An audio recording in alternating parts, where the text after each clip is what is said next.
Sir प्रणाम, मैं हूं हिमांशु द्विवेदी और स्वागत है आपका हमारी खास पेशकश चर्चा में। यूं तो चर्चा के लिए विषय बड़ा ही मुफीद था कि राहुल गांधी की ईडी में पूछताछ को लेकर जो कुछ भी बवाल कट रहा है हम उस पर बात करें। पर देश के सम्मुख राहुल गांधी से इतर भी कई ऐसे मसले हैं जिन पर गंभीरता से बात किए जाने की जरूरत है। हम दो विषयों पर आज बात करने के लिए जा रहे हैं। एक अग्निपथ योजना के संदर्भ में, जो सेना में भर्ती के संदर्भ में मोदी सरकार के द्वारा क्रांतिकारी कदम के तौर पर बताया जा रहा है, और दूसरा राष्ट्रपति चुनाव के संदर्भ में, जिसको लेकर आज विपक्षी दलों की बैठक ममता बनर्जी के आमंत्रण पर हुई। पहले हमारी बातचीत होगी अग्निपथ के संदर्भ में। मोदी सरकार के द्वारा दो बड़ी घोषणाएं पिछले 2 दिन में की गई। एक, प्रधानमंत्री मोदी के हवाले से बताया गया कि उन्होंने देश के तमाम सरकारी विभाग जो केंद्र सरकार के अधीन आते हैं उनकी समीक्षा की और ये निर्देशित किया कि खाली पदों को भरने के लिए मिशन मोड पर काम किया जाए और अगले 1.5 साल के भीतर 10 लाख लोगों को नौकरी प्रदान की जाए। इसके अगले दिन ही केंद्रीय रक्षा मंत्री राजनाथ सिंह सैन्य प्रमुखों के साथ में रूबरू हुए और बताया कि हम लोग एक नया काम करने जा रहे हैं, एक क्रांतिकारी कदम उठाने जा रहे हैं, और वो क्रांतिकारी कदम है अग्निपथ योजना के तौर पर, जिसके तहत हम विशेष अभियान के तहत सेना में भर्ती करेंगे। 4 साल के लिए वो भर्ती होगी। 17.5 साल से लेकर 21 साल तक के युवाओं को भर्ती किया जाएगा। 6 महीने का प्रशिक्षण दिया जाएगा। 4 साल की अवधि होगी। 4 साल की अवधि के बाद उनमें से कुल 25% लोगों की सेवाएं आगे भी जारी रखेंगे और बाकी 75 लोगों को उज्जवल भविष्य की शुभकामनाओं के साथ बाहर कर देंगे। जो बाहर जाएंगे उनके हाथ में ईपीएफ के माध्यम से जमा तकरीबन 11 लाख रुपए सेवा निधि के तौर पर होंगे। इसके माध्यम से वह अपने जीवन को एक नया रास्ता देंगे। मोदी सरकार ने बताया कि यह एक क्रांतिकारी योजना है। देश में एक अलग किस्म का अनुशासन आएगा, युवाओं के लिए बेहतर अवसर बनेंगे। भाजपा शासित जो तमाम राज्य हैं उन्होंने खुले दिल से इस योजना का स्वागत किया। उत्तर प्रदेश के मुख्यमंत्री योगी आदित्यनाथ ने इससे आगे बढ़कर ऐलान भी कर दिया कि हम पुलिस की भर्ती में ऐसे युवाओं को विशेष प्राथमिकता प्रदान करेंगे। लेकिन देश के बड़े हिस्से में तमाम युवा इस घोषणा को छलावा मान रहे हैं। उनका मानना है यह हमारे भविष्य के साथ हो रहा खिलवाड़ है। जो लोग लंबे समय से सेना में भर्ती की तैयारी कर रहे थे वो पहले से इस बात को लेकर निराश हैं कि पिछले कुछ वर्षों से सेना में भर्ती नहीं की जा रही है। तमाम युवा सुबह 4 बजे से उठकर पसीना बहाते हैं इस उम्मीद के साथ कि इस दौड़ने से उनके भविष्य की सुरक्षा होगी। भविष्य के संदर्भ में वह अपना एक सुनहरा सपना देख रहे हैं। लेकिन उन सपनों के संदर्भ में क्या ये योजना कुठाराघात कर रही है या एक नई ऊर्जा भर रही है? यही सवाल है। इस विषय पर ही हम बात करने जा रहे हैं। हमारे साथ इस विषय पर चर्चा के लिए कुछ खास मेहमान मौजूद हैं। उनसे आपका परिचय कराएं और इस संवेदनशील विषय पर कुछ गंभीर बात करें। उससे पहले लेकिन सवाल है आज के विचार सूत्र का। हमारा आज का विचार सूत्र जो कहता है, जो व्यक्ति विकास के लिए खड़ा है उसे हर रूढ़िवादी चीजों की आलोचना करना होगा, उसमें अविश्वास दिखाना होगा तथा उसे चुनौती देना होगा। शहीद भगत सिंह के द्वारा यह कहा गया था। आशय यह था कि जो चला आ रहा है हम उसके प्रति आग्रह नहीं रखें, बदलाव के प्रति तत्पर रहें, बदलाव के संदर्भ में अपनी प्रतिबद्धता रखें। तो सेना में भर्ती के संदर्भ में ये जो नवाचार है इसके संदर्भ में क्या यही दृष्टिकोण रखना चाहिए, या तमाम रक्षा विशेषज्ञ कह रहे हैं कि ये बहुत बड़ी छेड़छाड़ है? सेना के संदर्भ में इस प्रकार से प्रयोगशाला बनाने की कोशिश नहीं होनी चाहिए। सेना को ऑल इंडिया स्तर पर भर्ती करने की कोशिश, उसके रेजिमेंट की जो व्यवस्था चली आ रही है कई दशकों से, सालों से, उसको छिन्न भिन्न करने की कोशिश नहीं करनी चाहिए। इसकी रोशनी में अपनी चर्चा को आगे बढ़ाते हैं। हमारे साथ इस चर्चा का हिस्सा बनने के लिए 3 खास मेहमान हैं। हमारे साथ भारतीय जनता पार्टी के प्रखर नेता पूर्व मंत्री रामविलास शर्मा जी मौजूद हैं। उस हरियाणा से ताल्लुक रखते हैं जो सेना में भर्ती के संदर्भ में अपने योगदान के लिए पूरे देश में सराहा जाता है। हमारे साथ में लेफ्टिनेंट जनरल सेवानिवृत्त संजय कुलकर्णी जी हैं जो रक्षा मामलों के विशेषज्ञ हैं, और साथ ही लेफ्टिनेंट कर्नल सेवानिवृत्त जे सोढ़ी साहब भी हैं जो रक्षा क्षेत्र से जुड़े हुए हैं। आप तीनों का स्वागत है। चर्चा की शुरुआत में संजय कुलकर्णी साहब आपसे करना चाहता हूं। इसलिए करना चाहता हूं क्योंकि बतौर फौजी आपने एक लंबा समय सेना में बिताया है।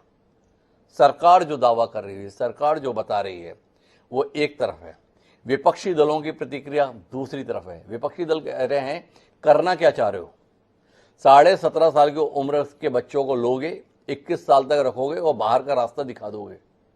जो हथियार चलाने में दक्ष होंगे आगे क्या करेंगे इसको लेकर सवाल है। भविष्य क्या होगा इसको लेकर सवाल है। इन सवालों के उत्तर आप जैसे फौजी से अपेक्षित हैं जिसने अपना जीवन इसमें गुजारा है। क्या कहते हैं आप?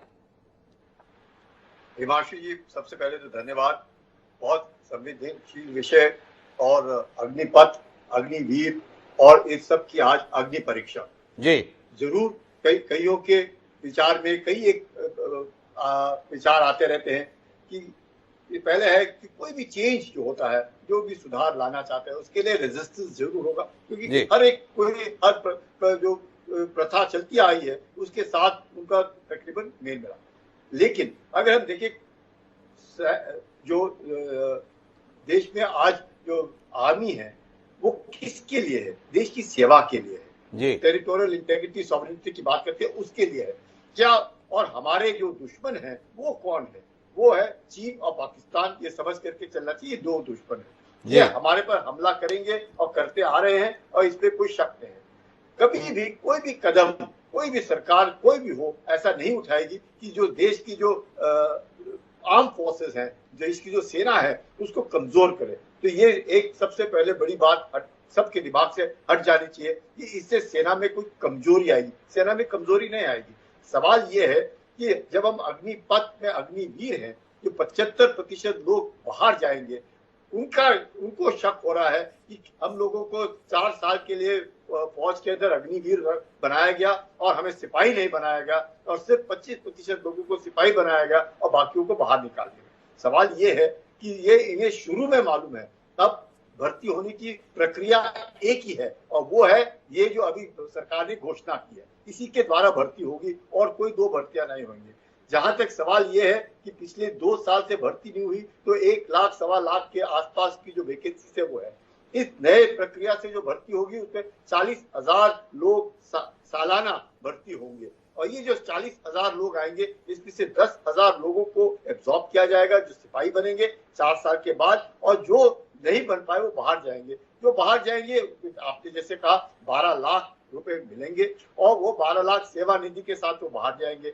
उसके लिए जो 30,000 रुपए इनिशियल जो तनख्वाह मिलेगी, 4 साल के बाद उसको 40,000 मिलेगी, जिसके 30% जो है वो अपना कंट्रीब्यूट करेगा। उतना ही इक्वल कंट्रीब्यूशन सरकार करेगी। जो नॉन कंट्रीब्यूटरी वो 48 लाख का इंश्योरेंस कवर है। अगर वो किसी कारण से लड़ाई में या किसी कारण से मरता है, 1 करोड़ रुपए उसके परिवार को मिलेंगे। अगर किसी कारण वो घायल होता है, किसी प्रकार से डिसेबिलिटी होती है, उसके लिए उसको 44 लाख रुपए। तो वो सब ठीक है, इंसेंटिव्स है, कोई कुलकर्णी साहब, मैं थोड़ा मुद्दे पर आना चाहूंगा क्योंकि मेरे पास समय सीमित है। वर्तमान में जो भर्ती प्रक्रिया चलती आ रही थी, दोनों प्रकार से भर्ती होती थी। शॉर्ट सर्विस कमीशन भी रहता था, रेगुलर भर्ती भी होती थी। लोग जो इस भर्ती की योजना की खिलाफत कर रहे हैं, उनके 2-3 बहुत स्पष्ट नजरिए हैं। बोले, एक कि केंद्र सरकार ने एक बार फिर चतुराई का प्रदर्शन किया है, लेकिन ये चतुराई सेना के साथ की जा रही है। खर्चे बचाने हैं। एक रेगुलर भर्ती के साथ जो जिम्मेदारी सरकार के ऊपर आनी थी, उससे बचने की कोशिश की है, और उन लोगों के संदर्भ में बचने की कोशिश की है जिनके कंधों पर देश की सुरक्षा की जिम्मेदारी है। क्या कहते हैं आप? एक भर्ती जिसके तहत सालाना तकरीबन 70-80 हजार लोग भर्ती किए जाते थे, कटौती हो गई, 40,000 की भर्ती करेंगे, उसमें भी 10,000 को ही रिटेन करेंगे, बाकी 30,000 को बाहर कर देंगे। दूसरा सवाल, और तीसरा और अहम सवाल, किस उम्र में भर्ती कर रहे हैं? 17.5 साल की उम्र में से लेके 21 साल तक। कौन सी उम्र है जिसमें 12वीं पास करके लड़का बाहर निकलता है? उसकी पढ़ाई बाधित हो गई, 4 साल उसने सेना में नौकरी की, पढ़ाई उसकी रही नहीं, 21 साल की उम्र में वह सेना से बाहर हो जाएगा। क्या उसकी योग्यता होगी शैक्षणिक? Inter pass? इसके साथ भविष्य बनाएगा, या जो बंदूक हाथ में थामना सीखा है उसके माध्यम से कोई और रास्ते पे जाएगा? यह आशंका तमाम सामाजिक विशेषज्ञ व्यक्त कर रहे हैं। इतने सारे सवाल हैं, इनके उत्तर संजय कुलकर्णी साहब जैसे अनुभवी रक्षा विशेषज्ञ के पास हैं। हिमांशु जी, सवाल सबसे पहले जो परमानेंट कमीशन और सर्विस कमीशन का, वो ऑफिसर्स के लिए है। ये है अदर देन ऑफिसर्स, PBOR जिन्हें बोलते हैं, ये अदर रैंक्स के लिए जो सिपाही बनेंगे, ये अग्निवीर है। तो ये और वो दोनों सिस्टम अलग है। जहां तक कि कॉम्बैट पोटेंशियल, सरकार को जो नंबर्स हैं, कि अगर 1.2 मिलियन या 12 लाख या 14 लाख की जो भी फौज है, उस पर कोई कमी नहीं की गई है। जहां पैसे का सवाल है, वहां पैसे का अगर आप देखिए जिस प्रकार से इंसेंटिव दिए, उस पर भी कोई कमी हो सकता है। In the long run pension नहीं होने के कारण बचत हो, तो लेकिन इन्हीं जो फौज है उस पर कमी नहीं आएगी, क्योंकि इन्हीं 40 हर एक बटालियन में 30 से 40 लोग आएंगे। उस 30 से 40 लोग में से 10 रखे जाएंगे और 30 को बाहर भेजा जाएगा, और जो 10 रखे जाएंगे वो वही लड़के हैं, उन्हीं के हैं। और ये जो आए हैं, जरूर मैं कहूंगा आशंका सबके वो होगा 40 के 40 भर्ती हुए हैं उस मकसद से एक पलटन के अंदर कि 40 के 40 15 साल या 20 साल की नौकरी करेंगे, पर वो नहीं है। वो वही सिपाही बनेंगे जो सरकार, वो जो उनमें से सबसे अच्छे। तो यूथ प्रोफाइल जो है आज की तारीख में फौज के अंदर जो नॉर्मल एवरेज एज है वो तकरीबन 32 से 35 है। अब इसके संदर्भ में 26 से 27 साल हो जाएगी। तो फौज जो है वो यंग प्रोफाइल की फौज होगी, तो उसमें जोश होगा, उसमें वो जज्बा होगा। पर मैं एक ही बात कहूंगा हिमांशु जी का, से बात खत्म करूं, ये पूरी जो स्कीम है इसकी सक्सेस, ये इसमें कितना फायदा हुआ वो तब देखा जाएगा 4 साल के बाद। जो सरकारें कह रही हैं और जिस प्रकार से घोषणाएं की जाए, वो जो 75% लोग बाहर गए, अगर उनको बाहर जाकर के बहुत ज्यादा फायदा हुआ और एक तरीके से उनको प्रोत्साहित किया गया और वो इंडस्ट्रीज ने एब्जॉर्ब किया, पुलिस ने एब्जॉर्ब किया, तो जरूर मैं कहूंगा ये जो स्कीम है सक्सेसफुल मानी जानी चाहिए। अग्नि परीक्षा में पास हो गई, क्योंकि वो 75% लोग जो बाहर है उनका आदर, उनका सत्कार, डिसिप्लिन फौज, डिसिप्लिन आदमी मिले और इंडस्ट्री ने, गवर्नमेंट ने उनको स्वीकारा और उनको आगे जाने का पूरा प्रोग्राम बनाया। या जो नहीं जाना चाहते थे उनको 12 लाख मिले, उसने अपने तरीके से अपनी नौकरी छोड़ी, दुकान खोला या जो कुछ भी किया, अपनी पढ़ाई की, जैसे भी किया। लेकिन वो 75% बहुत जरूरी है कि वो अच्छे दिखने चाहिए। 75% अच्छे दिखने चाहिए, ये संजय कुलकर्णी जी कह रहे हैं।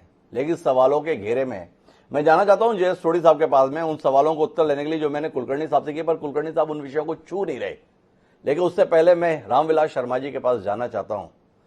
हजारों युवाओं के सपनों पर कुठाराघात हुआ है, ऐसा इसलिए महसूस हो रहा है क्योंकि सड़कों पर युवा विरोध कर रहे हैं इस स्कीम के संदर्भ में। रामविलास शर्मा जी, लोग अपना पसीना इस उम्मीद के साथ बिता रहे थे, बहा रहे थे कि वह एक बार अगर फौज में जाएंगे तो देश की सुरक्षा करेंगे, अपने परिवार को भी सुरक्षा दे पाएंगे, क्योंकि एक स्थायी नौकरी पाएंगे। सरकार ने ऐसा प्रयोग पहले भी किया, शिक्षा कर्मी के नाम से हम लोग देश के संदर्भ में जानते हैं, और इस देश में शिक्षा व्यवस्था का भट्टा बैठ गया। 20 साल तक शिक्षा कर्मी के नाम पर पैसे की बचत के आधार पर जो खिलवाड़ नौनिहालों के साथ किया गया, देश उसका साक्षी है। अब आप सेना के साथ खिलवाड़ करने जा रहे हैं, ऐसा तमाम स्तर पर प्रतिक्रिया आ रही है। आप तो शिक्षा मंत्री रहे हैं रामविलास शर्मा जी, क्या कहते हैं? हिमांशु जी, जैसे अभी जनरल कुलकर्णी साहब ने बात कही, सोढ़ी साहब अभी बात कहेंगे जी। भारत की सेना आज दुनिया की सबसे ताकतवर सेना है, सबसे अनुशासित सेना है और सबसे निष्ठावान सेना है। एक ये नया विचार आया है जी। और मैं समझता हूं ये विचार इजराइल की तरफ से आया है जी।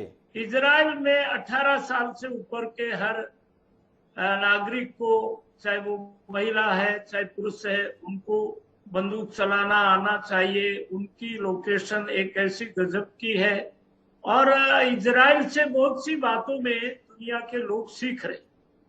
और जब कोई नया विचार आता है हिमांशु जी, जैसे नोटबंदी का विचार आया, हमारे जो लोकप्रिय प्रधानमंत्री नरेंद्र भाई मोदी हैं, उनको भारत की सेना से वो पिछले 20 साल से दिवाली का त्योहार अपनी सेना के साथ मना रहे हैं। अरे वो छोड़िए ना रामविलास जी, सीधा मुद्दे पर आइए। कुल मिलाकर ये अग्निपथ इस देश के युवाओं के लिए कैसे फायदेमंद है, ये सीधा सवाल है। प्रधानमंत्री जी देश के लिए बहुत अच्छा सोचते हैं, इसीलिए तो हम सब ने उन्हें प्रधानमंत्री चुना है। देश के प्रति समर्पित है, इसलिए 2-2 बार प्रधानमंत्री के तौर पर हमने चुना है। भाजपा देश के लिए समर्पित है, इसलिए स्पष्ट बहुमत की सरकार 3 दशक के बाद लगातार 2 बार चुनी गई। ये सब तो हमें पता है। अभी जो सवाल है रामविलास जी, हरियाणा के तमाम युवा इस कार्यक्रम को देख रहे हैं। रामविलास शर्मा जी जिनके नेता हैं वो लोग देख रहे हैं। उनके मन में सवाल है, संशय है, क्या उसका समाधान करने का सामर्थ्य रामविलास शर्मा जी में है कि नहीं है? ये सीधी स्थिति है। ये बताइए कि ये स्कीम जो परमानेंट तौर पर नौकरी मिलती थी उससे किस मायने में बेहतर है? लोग एक बार फौज में दाखिल होते थे, 20 साल की सुरक्षा पाते थे, देश की सुरक्षा करते थे, अपने परिवार को भी सुरक्षित रखने के संदर्भ में आश्वस्त होते थे। आप भरोसा कर रहे हैं जिनको अपना भविष्य सुरक्षित नहीं लगेगा वो लोग देश की सुरक्षा ठीक से कर लेंगे?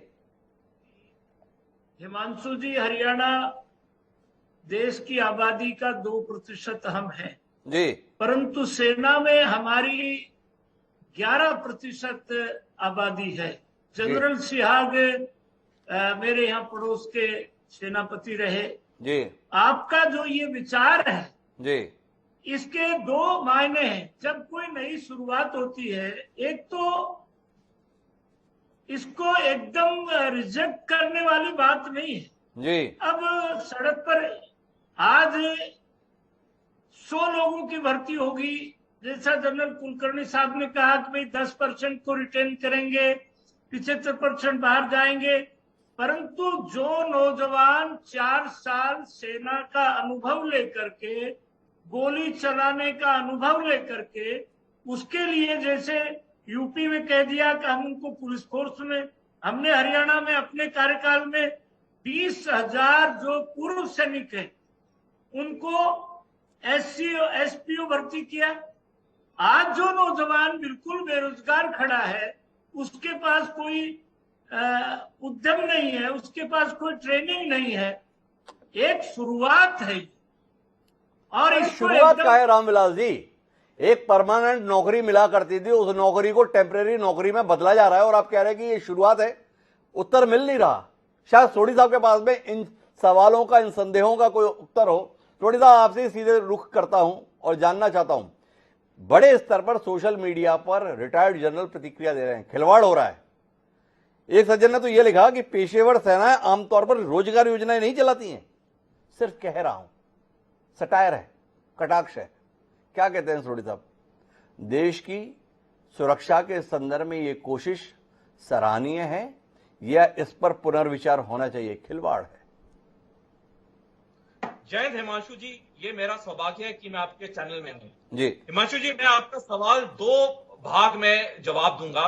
पहला, मैं उन प्रश्नों का जवाब दूंगा जो कि हम सब के मन में, क्या ये जो योजना है, क्या ये सफल होगी या नहीं, चाहे देश के लिए, चाहे रेजिमेंट के लिए, चाहे बटालियन के लिए। जी, इसका मैं आपको जवाब देना चाहूंगा कि मैं एक्स एनडीए हूं। मैंने नेशनल डिफेंस एकेडमी खड़कवासला में 3 साल ट्रेनिंग की। 1 साल मैंने ट्रेनिंग देहरादून में की और फिर मैं ऑफिसर बना। मेरे साथ में पैरेलल में कई मेरे कोर्समेट हैं जो कि एक कम ड्यूरेशन की ट्रेनिंग करके ऑफिसर्स ट्रेनिंग एकेडमी से शॉर्ट सर्विस ऑफिसर बन के वो कमीशन हुए। जब हम कमीशन हुए, जब हम इकट्ठे रेजिमेंट में आए, चाहे मैं एक्स एनडीए था, चाहे डायरेक्ट एंट्री था या चाहे शॉर्ट सर्विस ऑफिसर था, सारों की जो परफॉर्मेंस थी वो अपनी मेरिट के ऊपर थी। मेरी रेजिमेंट को कभी कोई फर्क नहीं पड़ा कि जो ऑफिसर है वो उसकी एंट्री क्या है। कभी हमारे कमांडिंग ऑफिसर ने नहीं पूछा कि तुम्हारी एंट्री क्या है। सिमिलरली जो ये अग्निपथ योजना है, ये आजादी के बाद सबसे बड़ा डिफेंस रिफॉर्म है। अगर हम इसको एक ओवरव्यू से देखें, इससे बड़ा डिफेंस रिफॉर्म आज तक इस देश में नहीं हुआ। और मैं इसलिए कहता हूं कि सबसे बड़ा रक्षा सुधार इसलिए है क्योंकि ये हर जवान को अफेक्ट करता है, आर्मी, नेवी, एयरफोर्स में। अभी जो जवान 6 महीने की ड्यूरेशन की ट्रेनिंग करके जब वो अपनी बटालियन या रेजिमेंट में जाएगा और वहां पे वो सेवा करेगा, उसके अंदर जो जोश, जज्बा और जुनून होगा वो उसके रेजिमेंट के अफसरों पे, रेजिमेंट के जेसीओ पे डिपेंड करेगा।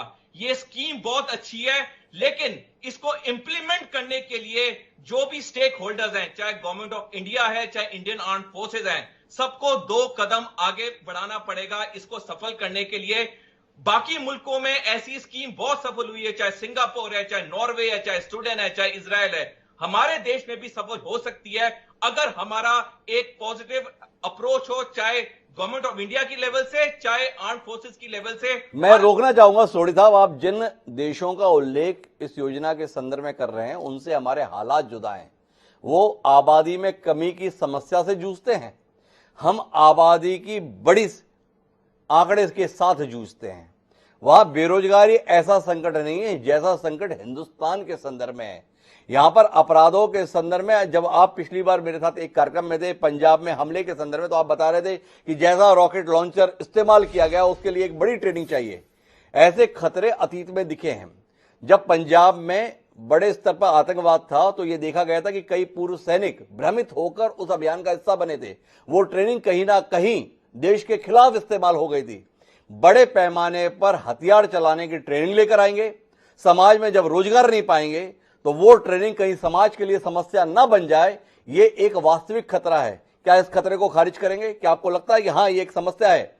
आप 40,000 लोगों को हथियार चलाने का प्रशिक्षण तो दे देंगे, पर बाहर निकलने के बाद उनके हाथ में काम चाहिए। क्या आपको नहीं लगता है कि केवल अग्निवीर कह देना पर्याप्त नहीं है? ये अग्निवीर कहीं अपने बीच के समाज को ही ना जलाने लगे। इस खतरे के संदर्भ में हमें चिंतित होना चाहिए या नहीं होना चाहिए? हिमांशु जी, आपका प्रश्न बिल्कुल सही है, और जो मैंने पहले बोला कि इस स्कीम को सफल करने में सारे स्टेक होल्डर्स की जिम्मेवारी है, चाहे वो गवर्नमेंट ऑफ इंडिया के ऑफिशियल हैं, चाहे इंडियन आर्म फोर्सेस के ऑफिसर, जेसो या जवान हैं।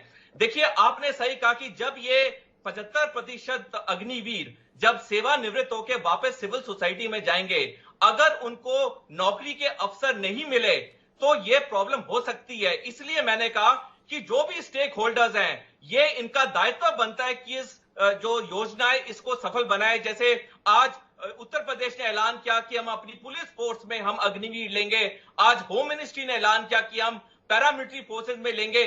जब तक ये क्रिस्टलाइज नहीं होगा और जो भी अग्निवीर अपनी 4 साल की सेवा करके जब सेवानिवृत्त होकर जाएगा और उसको एक नौकरी मिलेगी, या यदि वो नौकरी नहीं करना चाहता, आगे वो 12 लाख के साथ अपना बिजनेस या अपना रोजगार, अपना बिजनेस शुरू करना चाहता है, तो वो उसकी मर्जी है। लेकिन इस स्कीम को सफल करने में हर स्टेक होल्डर की जिम्मेवारी है।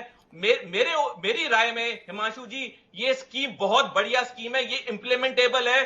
बाकी देशों की, आपने सही कहा, बाकी देशों में बेरोजगारी की प्रॉब्लम है, लेकिन हमें यहां पे एक और चीज देखनी चाहिए। हमारे यहां पे जनसंख्या बहुत ज्यादा है, लेकिन हमारा जो देश है वो विकसित हो रहा है, वो डेवलपिंग कंट्री है।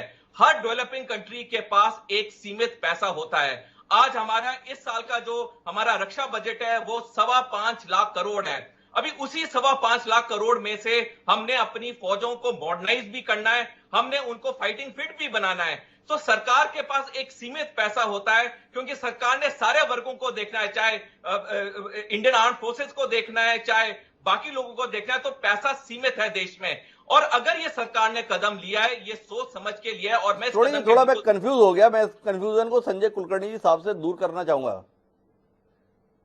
फौज को बेहतर करने के लिए योजना है या पैसे का संकट है, तो कम पैसे के अंतर्गत ही व्यवस्था का जुगाड़ करना है, इसलिए ये योजना है? सवाल खड़ा हो गया, क्योंकि जय सोढ़ी साहब कह रहे हैं 5.5 लाख करोड़ है, अब उसी में काम करना है, मॉडर्नाइजेशन भी करना है, तो क्या करें? वेतन भत्तों में कुछ बचत कर लें, बड़े वेतन भत्ते होते तो उसे बचा लें। दूसरा आपसे सवाल इस बात का है कि आपके पास तो आंकड़ा होगा कि इस देश में जो रक्षा के अंतर्गत भर्ती होती है, ऐसा बताया जाता है तकरीबन 50 से 60 हजार जवान हर साल भर्ती किए जाते हैं, ये जरूरत होती है। इस योजना के तहत मात्र 40,000 भर्ती किए जाएंगे, उनमें से 10,000 को रिटेन किया जाएगा। तो है क्या ये? हिमांशु जी, सबसे पहले तो आपका पहला सवाल जो डेमोग्राफिक डिविडेंड है, क्योंकि डेमोग्राफिक डिविडेंड में हमारे यहाँ पे युवक और युवतियां काफी तादाद में है, और उस तादाद को इस्तेमाल करना, अगर आप समझते हैं कि एवरेज एज जवान का 32 से 35 साल है, और इस नई स्कीम के द्वारा एवरेज एज अगर 25 से 26 साल हो जाता है, तो फौज में हम जवान बोल रहे हैं पर वो बुजुर्ग हो माना जाएगा। तो ये बहुत जरूरी है कि एवरेज एज जो है 25 से 26 साल बहुत अच्छा है। यहाँ दूसरा सवाल जो आपका पैसे का सवाल है, पैसा जरूरी नहीं है।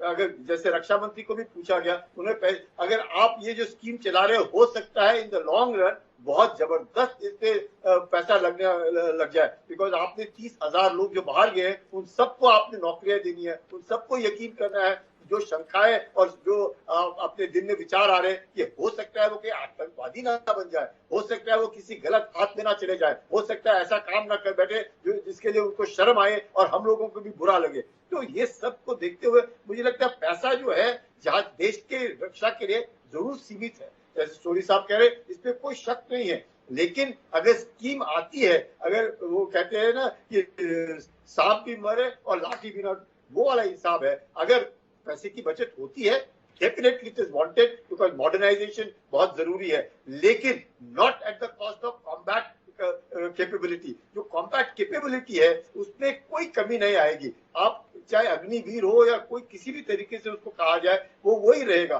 क्योंकि जो भी सिपाही आ रहा है पलटन के अंदर उसको वो तो मकसद से आ रहा है ना, उसने तो देश की सेवा करने के लिए आ रहा है। मुझे लगता है अगर वो आज पत्थर मार रहा है तो वो किसी भी काबिलियत पे वो है ही नहीं, वो फौज में आने के लायक ही नहीं। मैं थोड़ा रोकना चाहूंगा आपको। ये बात बड़ी बड़ी करने से क्या हम वास्तविकता से मुंह मोड़ लेते हैं? वो आ तो देश की सेवा के लिए रहा है, देश की सेवा के लिए आ रहा है, क्या परिवार की सुरक्षा के लिए नहीं आ रहा? क्या आप वाकई इत्तेफाक रखते हैं इस बात से कि जो भी फौज में आता है वो केवल देश पर मर मिटने के लिए आता है? उसके जहन में अपने परिवार के पालन पोषण का कोई विचार फौज में आने के साथ नहीं होता। वो अपने परिवार को आर्थिक और सामाजिक सुरक्षा देने का मनोभाव नहीं रखता। वो अपने बूढ़े माता पिता का बोझ उठाने के लायक बनने की भावना नहीं रखता। क्या इस बात से आप इंकार करते हैं? क्या एक रोजगार की भावना जवान या अफसर के मन में नहीं होती? हिमांशु जी, इस पे कोई शक नहीं है। देश सेवा तो ये देश सेवा के साथ साथ ये ऑटोमेटिकली, क्योंकि वो देश की सेवा कर रहा है, वो उसकी भी सेवा देश कर रहा है, उसके परिवार की भी सेवा देश कर रहा है, उसके माता पिता की भी सेवा देश कर रहा है। इस पे कोई शक नहीं है। वो क्यों आ रहा है, क्यों अपनी जान देने के तैयार है? उसे मालूम है कि उसकी सेवा के संदर्भ में मैं आखिरी टिप्पणी के लिए रामविलास जी आपके पास आना चाहता हूं और कुल मिलाकर जानना चाहता हूं।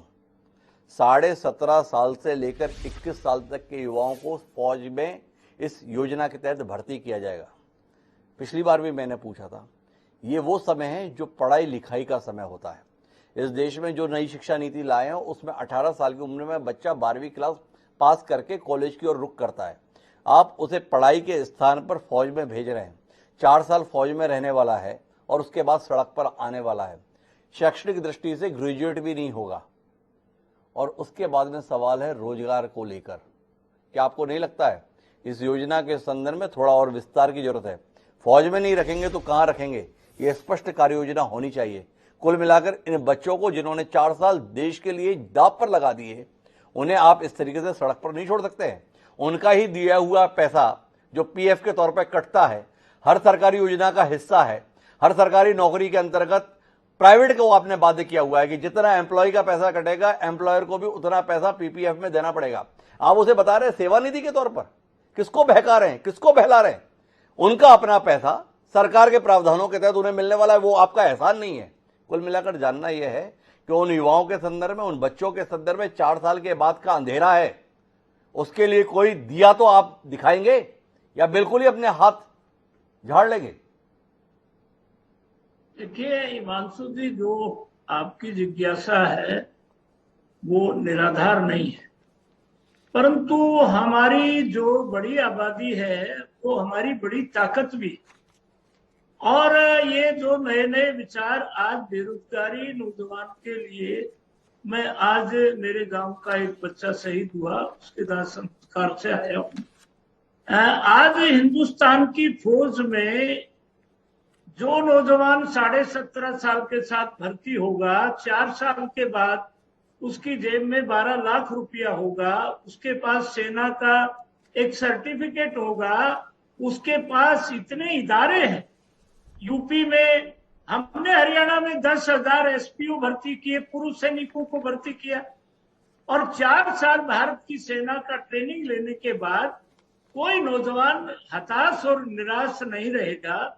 और जब कोई नई योजना शुरू होती है तो उसको शुरू करने के लिए, जैसे जनरल सोढी ने कहा, कि उसके लिए एक ऊर्जा होनी चाहिए, उत्साह होना चाहिए और एक्सपेरिमेंट होते रहना चाहिए। जब इजराइल का हर नागरिक 18 साल का गोली चलाना जानता है, तो भारत के चारों तरफ जिस तरह के खतरे मंडरा रहे हैं, भारत का जवान जितना सेना का प्रशिक्षण लेगा उतना उत्साहवर्धक रहेगा। ये योजना लागू करनी चाहिए। रामविलास शर्मा जी लगातार पैरोकारी कर रहे हैं, ये योजना लागू करनी चाहिए, ऐसा होना चाहिए, वैसा होना चाहिए, लेकिन इस बात पर वो खरे तौर पर नहीं कह रहे हैं कि 4 साल के बाद इन बच्चों के हाथ में सुनिश्चित रोजगार की व्यवस्था सरकार के स्तर पर होनी चाहिए। फौज में नहीं रखेंगे तो कहां रखेंगे? ये दृश्य पारदर्शिता के साथ सामने आना चाहिए। इन बच्चों का भविष्य क्या होगा यह स्पष्ट तौर पर जाहिर होना चाहिए। 17 साल की उम्र में आप उन्हें मोर्चे पर तैनात कर रहे हैं, उनकी जान को आप दांव पर लगाने जा रहे हैं। देश की हुकूमत की जिम्मेदारी बनती है कि ऐसे नौजवानों के भविष्य के संदर्भ में एक सुनिश्चित रोड मैप होना चाहिए। अच्छी योजना है, तमाम विशेषज्ञ कह रहे हैं, हमारा उस पर ऐतराज नहीं, नवाचार के संदर्भ में हमारा ऐतराज नहीं, लेकिन जो सवाल हैं उन्हें खारिज नहीं किया जा सकता। वो उत्तर मांगते हैं उत्तर इसी रूप में मिलना चाहिए कि अगर 21 साल की उम्र में वह बच्चा बेरोजगार होकर फौज से बाहर आ रहा है तो उसके हाथ में फिर कोई नया रोजगार सुनिश्चित होना चाहिए। क्या सरकार इस दिशा में कोई स्पष्ट फैसले लेगी, जानने के लिए हमें इंतजार है, लेकिन यह इंतजार कब पूरा होगा इसके संदर्भ में कहना मुश्किल है। बहरहाल आप तीनों मेहमानों का बहुत बहुत धन्यवाद इस गंभीर चर्चा का हिस्सा बनने के लिए। समय एक छोटे से ब्रेक का, ब्रेक पर जाएंगे और ब्रेक के बाद लौटेंगे तो विपक्ष की सियासत पर बात करेंगे जो राष्ट्रपति चुनाव के माध्यम से 2024 के संदर्भ में रणनीति बना रही है। तो कहीं जाइएगा नहीं, हम गए और आए।